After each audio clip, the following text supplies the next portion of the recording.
भारतीय कृषी क्षेत्र विविध फळ पिकांमुळे समृद्ध आहे। पारंपरिक पिकाव्यतिरिक्त आता शेतकरी उच्च बाजारमूल्य असलेल्या व मागणी असलेल्या फळ पिकांकडे वळत आहेत। त्यापैकीच एक महत्त्वाचे व स्वादिष्ट फळ म्हणजे लिची। शेतकरी बंधूंनो नमस्कार। आज आपण या व्हिडिओमध्ये लिची फळाच्या लागवडीबद्दल संपूर्ण माहिती जाणून घेणार आहोत। त्यासाठी शेवटपर्यंत हा व्हिडिओ नक्की बघा। लिची हे उष्ण व समशीतोष्ण हवामानात येणारे फळ आहे।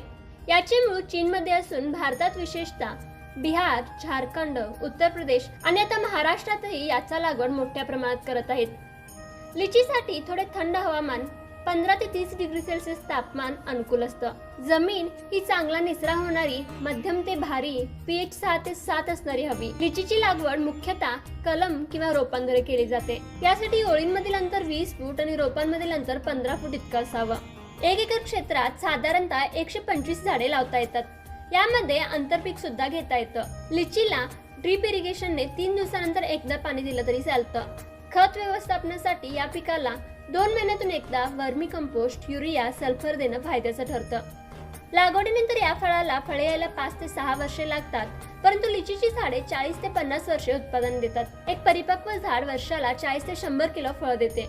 लिचीची लागवड ही सुरुवातीस जरी दीर्घकालीन गुंतवणूक असली तरी दीर्घकाळ चांगले उत्पन्न देणारी, मागणी असलेली व आंतरराष्ट्रीय बाजारपेठ असलेली शेती आहे। आधुनिक तंत्रज्ञानाचा वापर, नियोजन आणि बाजारपेठेचा अभ्यास केल्यास लिचीची लागवड ही एक यशस्वी व नफ्याची शेती ठरू शकते। तर शेतकरी बंधूंनो, ही लिची लागवड बद्दलची माहिती तुम्हाला कशी वाटली हे कमेंट करून नक्की सांगा आणि व्हिडिओ आवडल्यास लाईक आणि शेअर नक्की करा।